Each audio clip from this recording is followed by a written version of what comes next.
welcome to the player ratings, the first edition in 2021 for the Carlton Football Club, our round one matchup against the Tigers. This solidifies that the Blue Abroad YouTube channel is well and truly back into the swing of things. If you are new around here and you've never seen a player ratings video, this is how it goes. I give each player a score out of 10. I basically start the conversation. You guys end it in the comments. I'm going to start with a baseline number for each player out of 10. And if you feel like there's an adjustment that needs to be made, higher or lower, you make the case in the comments. And I will have a spreadsheet which I will tally up for the entire season.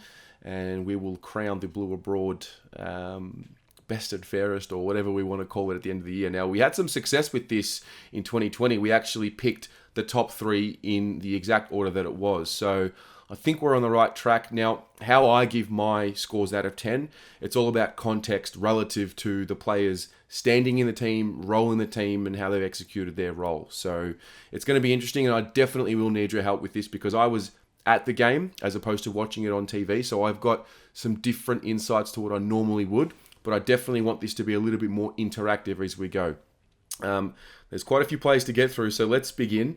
We'll start with the backline as we always do. Plowman, Jones, and Petrevski-Seton. Plowman, I thought Plowman was outstanding last night. Watching him from at the front of level 4, he intercepted early very well. He was strong in the contest, read the flight of the ball really well, which is not something all defenders do or even forwards do that early in the season, but I was very, very happy with him. Dustin Martin had a few moments where, Plowman was in his vicinity, and what are you going to do? Dusty's an unbelievable player.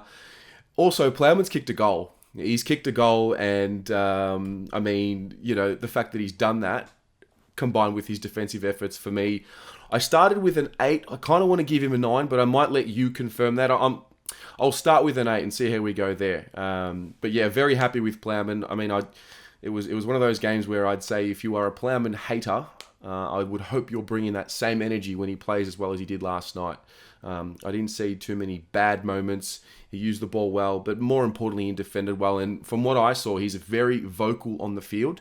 It was really pleasing to see. So we'll start with an 8 for Plowman. Liam Jones, not his best, not his worst. We definitely know what his worst is. I managed to give him just a pass mark. I think that might be generous. He started on Jack Revolt, then they switched a little bit, and then he ended up on Tom Lynch at stages as well. I just thought he didn't look as sharp as what he did throughout the preseason. I thought particularly that St Kilda game, the Community Series game, he looked really sharp, reading the flight of the ball really well. I didn't really see that from him last night. Obviously, the defensive efforts, the spoiling, and the contest work, he's always solid, but I just thought he had quite a few moments where he was beaten or just outpositioned, and look, he'll bounce back. I'm sure he'll, definitely bounce back next week, but he just wasn't his game last night, so I'll give him a 5. Petrevski-Seton, I think with Samo, it's about expectation. What are you expecting from Samo? For me, he's on the halfback flank, or in this case, he's named in the pocket, but for me, he's a guy that's got to generate offense from defense, and I didn't feel like he really did that. He's had 311 meters gained, which is okay, but for someone who we want to have the ball 18 to 23 times a game, he needs to be pushing up that 400, 450 mark. I can't say that was a pass mark for me. I want more from him, and that might be my expectation. That might be my lack of understanding of what his role is within the four walls, and because maybe he's such a high draft pick, a talented player, he's played a fair share of games now. He's in year number 5. I just expect more. And for that reason, I gave him a 4, just below a pass mark. But we'll see what you think. Halfback line, Doherty, Wiedering, Saad. Doherty, I thought he was fantastic last night in terms of being better than what he was the last time we saw him, which was that St Kilda game. And I think everyone's mind is going to go to that fourth quarter, about 5 minutes, 20 to go. He fumbles. Jake Arts sweeps up. Does a bit of a sidestep, kicks a goal, pretty much game over. And I think that image will stay in people's minds. But he actually had a very, very good game from what I saw in terms of his leadership on the field, setting up. He had 740 metres gained, which is phenomenal. That is all Australian type Sam Doherty. That's the type of meterage he was giving us when he was playing at that level. So he's had 24 touches. He's gone at 75%. disposal efficiency, which 75 and above for me is a big tick. He was more improved from what we saw last time in the preseason. I think he's only going to get better as the game goes. And as I've been saying in the preseason, I think he will be better with Sard in the team as well. I think it just opens the dynamic of what he can provide for us. And yeah, I thought he was really good. I gave him an 8 for his game. Wiedering, I also gave an 8 for his game. I thought he was really solid down back without standing out too much. Having said that, he had 409 metres gained, which is not something that he has been known for. And I think it's good that we're starting to move. I mean, I hope this is the beginning of us trying to unlock his offensive ability, because he's a beautiful kick of the football, that's for sure. He's gone at 85% disposal efficiency. I toyed with giving him a 9, but I felt that was just, my gut feeling was that it was too generous. So I'll leave it there and see what you guys think. Adam Sard, what a debut. I think he started a little slow and then got the feel of it. I saw certain moments where there was a particular moment where he tapped the ball, thought a player was going to be there, and they weren't. For me, that's just synergy with the minds. And once that comes, we've got a ripper on our hands here. He's going to be fantastic for us. His ability to get himself out of trouble, at times you feel like he's about to be chased down, but he's just got that extra step to go. And what I've been saying about Sard before he's played for us is that, he's now that Cade Simpson type replacement, just with, minus 10 years, and I guess he's got a lot more leg speed as well. So the fact that he's had 25 touches, he's gone at 80%, which is fantastic. Great debut. I'm giving him a 9. Thought that was really good from what I saw. Would love to see him kick the ball a little longer and gain some meterage, very similar to what Doc does. But yeah, a great first up game for me for Adam Sard. So I'll sit with a 9 and see how that plays out. Centre line, we've got Setterfield, Cripps and Nunes. Setterfield, I gave him a 7. People seem to really miss what he's doing for us on the field. I saw quite a few comments last night of people sort of thinking that he didn't have a good game. I've watched it again. I also had the perspective of watching him from the ground. You've got to watch him. You've really got to appreciate what he does when you watch him at the ground. He covers a lot of territory. I don't have stats for how many kilometers he actually ran or the distance that he covered, but he works hard. He works very hard. I think people are used to what he did last year, where he's a little bit more inside, whereas I don't think he's playing as much of an inside midfield role this year. It seems like it. We've seen it in the preseason. We've now seen it in round 1. There seems to be a bit of a tinkering there. It's almost like he and Nunes play a similar role. They're just sort of their cover. They're that one player behind the ball, filling a gap. And I mean, look, the reality is there were many times where Richmond just got out over the top, and once they got into space, they were off and running. But I didn't think Setterfield was poor. He had 17 touches. He's gone at 88% disposal efficiency. He's kicked 2 behinds, which has hurt his cause. And for that reason, I gave him a 7. But he's getting 2 shots on goal. That's, you would think that he's converting 1, hopefully 2 of them, if he does that again. So I will leave it at that. Cripper, I gave Cripps an 8. I toyed with giving him a 9. I just thought he dropped off just a little bit in that fourth quarter. He had a really good first half. He and Walsh really led the way.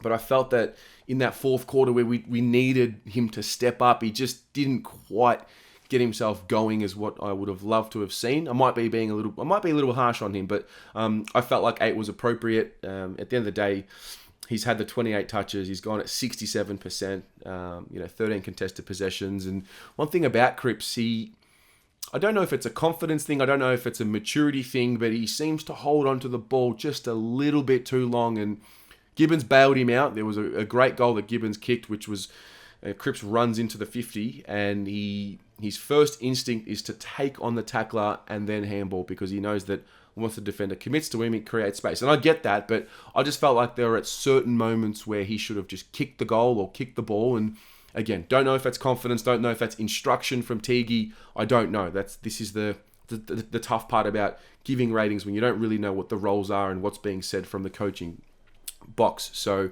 I felt like 8 was appropriate. We'll see how that goes with you guys. Jack Nunes, this is a perfect example of how I do the ratings. I gave him a 10. Why do I give him a 10? It's relative to where he is in the team. He's standing, his role. He played on the wing. He's had 27 touches. He's gone at 85% disposal efficiency. He's had 10 marks. He covers the ground very well. Also, he's tough. He bumps. He tackles. I know he had one tackle in this game, but I just thought his pressure was good. And that's, for me, that is as good as a performance as me personally, as what I can expect from Jack Noons. And if that's as good as he could play, in my opinion, then I think I have to give him a 10. I was really impressed with him. And he's a guy that oftentimes supporters look to drop. It's like, who are we going to drop to bring in so-and-so? And Jack Noons is always that name that seems to pop up. But for me, there's no way you can drop him after that. I think he's solidified himself in that 22. And I love guys in this team who are job doers. And he's a job doer. No fuss. Nothing flashy. Does his job. But the fact is, he's had 27. He's gone at 85%. That's a phenomenal effort from Jack Noons. And I'm stoked for him. So he's the first 10 for the season. Half forward line, Lockie Fogarty, Harry Mackay, and Mark Murphy. Fogarty, first start, first impression, very impressed. I really, really enjoyed him, and he's there to stay. The one thing that struck in my mind with Lockie Fogarty is when he does get the ball sort of at that 70-metre point from our goal, he turns, he doesn't blaze away. And that could be the fact that he's come through the Geelong system. He doesn't have that Carlton blaze away mentality, which I hope he doesn't adopt. But he doesn't blaze away. He always looks to lower the eyes and looks for either a handball to give off or a short kick. And I think he has locked himself in the side for round 2. And I'm very happy. I think he's tough enough. I think he tackles and gives us enough intensity around the ball. Off the ball, he runs hard, he runs both ways, he looks to put the pressure on, and yeah, I was stoked with him. I'm not sure how much more we can expect, but I gave him an 8 for his game, and I hope to see more of him. I was really impressed. I didn't really watch him at Geelong, so I didn't really have an opinion of him. He comes with some pretty good raps, but yeah, if that's what we're going to get from Lockie Fogarty, then I'm pretty excited. Harry's next. Harry. I gave him a 6. One thing I've said about Harry in the preseason, it's always been about Harry. He's the only forward. Charlie's out. Mitch is out. Levi's underdone. It's Harry's, coming into his 6th year. It's a contract year. It's all about Harry. And the one thing I don't want Harry to do is play with a sense of entitlement. And I felt like he did at times. I want to see the desperation that Jack Noons shows. I want to see the desperation that Ed Curnow and Lockie Fogarty, and the fact that it's all about Harry and the hype is all around Harry.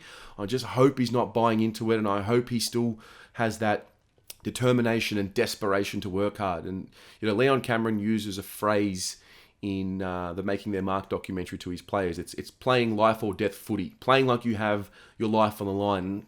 At times, I just think he can give up on a contest. There was one on the wing where it was going out of bounds. He just assumed that because the player that he was bumping was about to go out of bounds, he let it go. And it's little things like that, body language moments like that I look for, which give me personally an insight into a player's mentality. And I want him to stamp that out. Talk about the third quarter. I've just watched it again. Harry, what are you doing? Harry, what are you doing, son? It's a maturity thing. And when I look at Jack Riewoldt's game compared to Harry Mackay, I think there are parallels we can draw and learn from. I say that because Jack Riewoldt's had 10 touches, he's had 6 shots on goal, and he's kicked 4 goals too. Harry Mackay has had 10 touches, he's had 5 shots on goal, and he's kicked 2 goals, 3. The one that sticks out is obviously the second miss in the third quarter, where he marks it, 10, maybe less meters out from goal, plays on and whatnot. And the point is this. He was doing it in the preseason. He did it in the practice game, the intra-club practice game. He did it against Essendon, and he also did it against St Kilda, where he just plays on, snaps. And I remember saying at the time, I remember us fans saying, "Oh, don't worry, it's only a practice match." Whereas my mentality is, you train how you play, you practice how you play. And I remember saying, okay, well, I'll let it slide, but if he does it in the regular season, and he muffs it, there's going to be an issue. And I'm glad he muffed it this early in the season, because I hope he learns the lesson. He's just got to mature a little bit.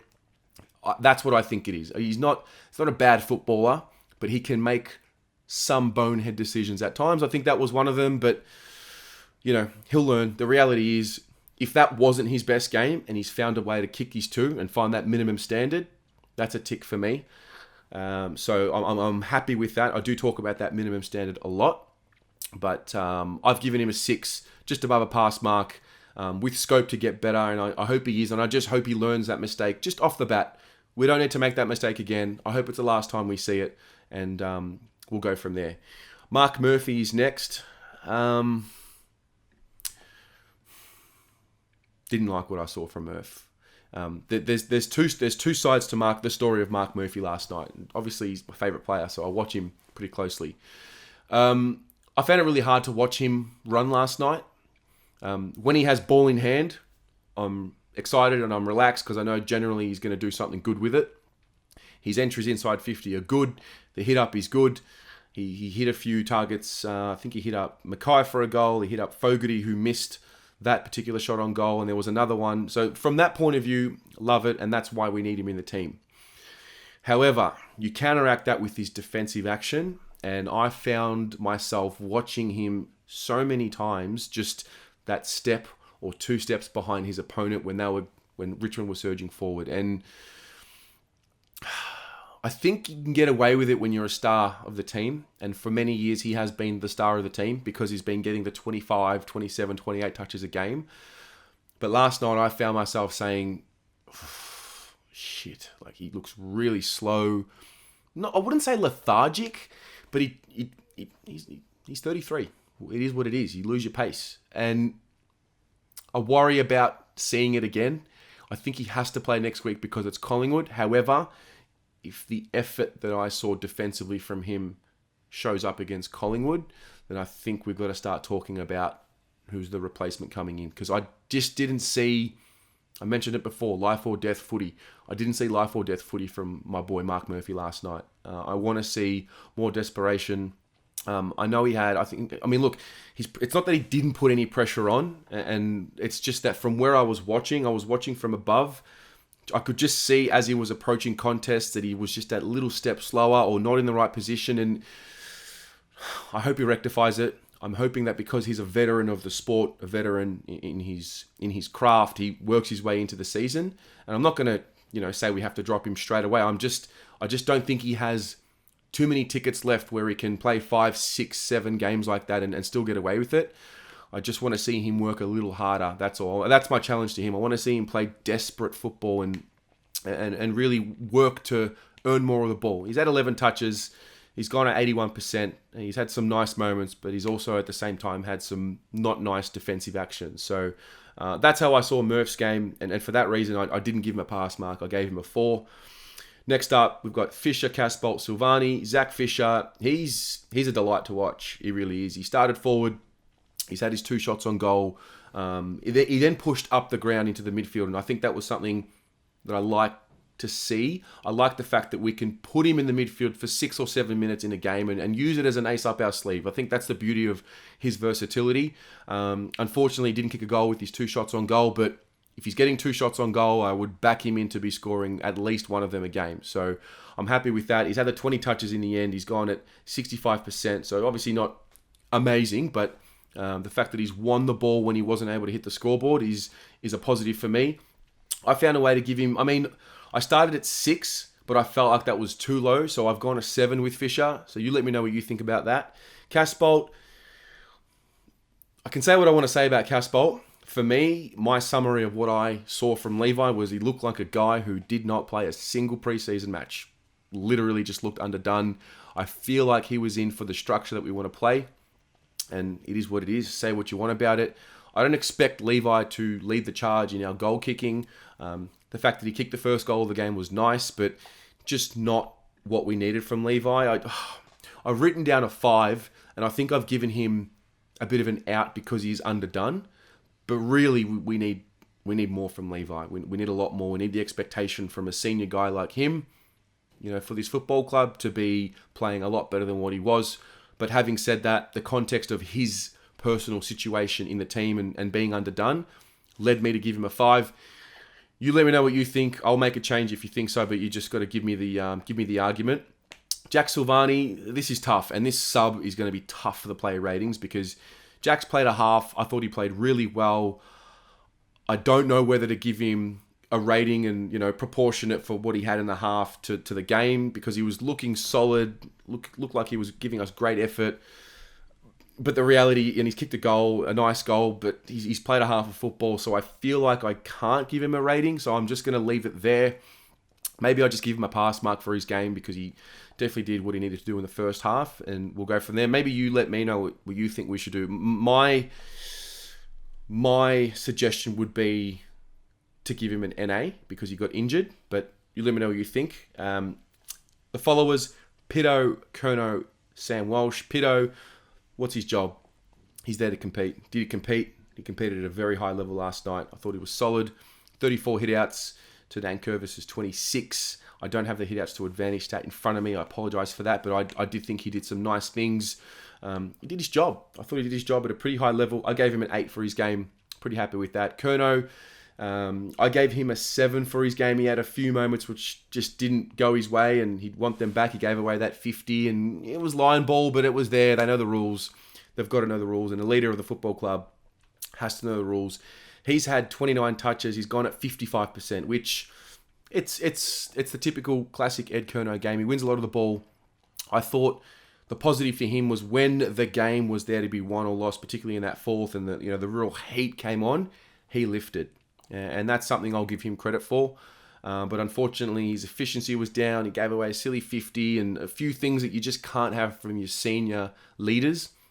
And so I'll for that reason, it's a 7. And we'll leave it there. Sammy Walsh, my pick for the Brownlow, started off pretty well. I think he might be able to jag a vote out of that game. It might be Dustin Martin, Jack Graham, and one vote to Sam Walsh. He was phenomenal. He's had 31 touches, 6 marks. He's gone at 87% disposal efficiency. Had he kicked that goal, I think that would have just capped off a perfect night. I gave him a 10 out of 10. I think that's as good as he can play, particularly with the efficiency. He's stronger. He was tackled at times by 2 or 3 guys and still was able to get his handball or kick away. And yeah, really excited for Walshy this season. It's too early to make the call. I left the game last night saying Walsh is now our best player. I think some people were saying it last year, but I'm probably 1 or 2 more weeks away from saying he's 100% our best player. So well done to him. Interchange bench, we've got Paddy Dow. I gave him a 7. Look, he didn't use the ball very well, but the fact is he won the ball, and that's the first step for Paddy. He's had 18 touches. He's kicked a nice goal. People were getting on his case for missing that goal in the fourth. For me, that was okay. That was just a tough kick. Obviously, he kicks that. We go in the lead. Maybe it's a different story, but I was pretty happy with what I saw from Paddy. He just needs to clean up the disposal. It was 61% disposal efficiency, but 18 and a goal from Paddy Dow. Like that's good enough for me. I gave him a 7 for his game. He's got scope to improve, but he stays in the side for me. I was really happy with that. Lockie O'Brien. So the benefit of being at the game is seeing how hard these players are running away from the ball. Because obviously when you're at home, you're watching on the screen, you don't see that. Lockie O'Brien's goal, where he ran into the open goal. People will say it was just an easy goal. I watched him run from the wing. I watched that 130-meter effort from the wing. He just kept going and kept pushing, and he stayed ahead of his man, and he was rewarded. And the reality with the wing position is, Mitch Robinson talks about it a lot. The reality with the position is you don't always get rewarded for the running. On that occasion, Lockie O'Brien did. It was in the first quarter, so I was very happy for him. He also had a moment where he put his body in the hole, copped a big hit to the back, and that's what we want. As fans, you want your players putting their body on the line, and he did that. Unfortunately, the moment in the fourth happens. What do you say? I don't think he would have slept last night. He would be shattered. And I don't think it was him being soft. I just think he was spending his ticket before he had it. He was already thinking about moving that ball on before he marked it. And that's why he dropped it. What do you say? I feel bad. I feel sorry for him. It is what it is. Hopefully he can bounce back from it as opposed to let it affect him. So for that reason, I gave him a 4. He's come on. He's a midfielder. And at the end of the day, 9 touches, he just needs to win more of the ball. I understand what I've just said about the wing position. Sometimes you don't get rewarded, but I just feel like we need 6 or 7 more touches from that position. And so I struggle to give him a pass mark. And so I'll keep it as a 4, but we'll see what you think. Willow's next. Didn't think that was a great game from Willow. I was hoping to see a little bit more run and dash and carry. And look, I understand they can't all get 20 touches. He did some nice things defensively in terms of where he set up. However, sometimes I noticed he was out of position. Not sure if that was his fault or the communication breakdown, whatever it is. I just didn't come away from that game feeling like Willow did his job to the best of his ability. I gave him also a 4 for his game, just below a pass mark.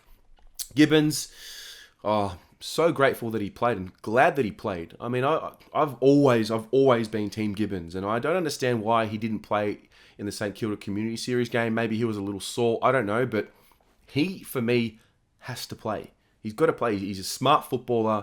He's crafty. And at this point, if I'm picking between Mark Murphy and Gibbons, I'm picking Gibbons. I'm looking ahead now because he plays the game without a sense of entitlement. He's had to really earn his way, and I think those types of players, him and Jack Noons and Oscar McDonald, these guys play with a desperation. They're not superstars, and this league, unfortunately, you're either Paddy Cripps or you're on the fringe. That's the kind of reality of how it is. So the way that Gibbons plays, he's kicked 2 goals, he's had 15 touches, and I just loved his game. So I gave him an 8. That might even not be enough. He might even deserve a 9. I don't know. My gut feeling tells me an 8. You tell me what you think. And finally, Oscar McDonald. What do you say? 9 touches, 2 goals in a half of football. Again, hard to give him a rating because it's a half, but I feel like that is on the way to being a 9, 8 or a 9 game. So very happy with what he showed. It looks like he's going to play. He's going to play next week, it looks like. We'll see how it plays out. Let me know what you think. Do you think he's got to play next week? Where do you see his standing in the team after last night's game? And he's had a pretty good game against St Kilda in the Community Series as well. So he's a handy last spot on the list player to have. I'll tell you that much. The fact that he's got a game and he's performed well against Richmond, which is what it's really all about. How do you perform against the good sides? It's a good sign. So McDonald, I don't know how to rate him. I'm going to say NA, like I did with Jack Silvani, but he was very good. And that's it. Those are the player ratings. Now is your turn. Now is absolutely your turn. You need to come and if you see any of these ratings that you disagree with or agree with, let me know in the comments below. I will put a link after this round. I'll put a link in the description of these videos moving forward so you can keep track of the tally. And I'm excited to do this again. I hope you guys enjoy it. Again, share your thoughts, and that wraps up the therapy session for round 1. I'm going to get the fan cam videos chopped up and put up individually, and we will go from there. Have a great one. Have a great weekend. Footy's back, and we've got the Pies next week. Go the Mighty Blues.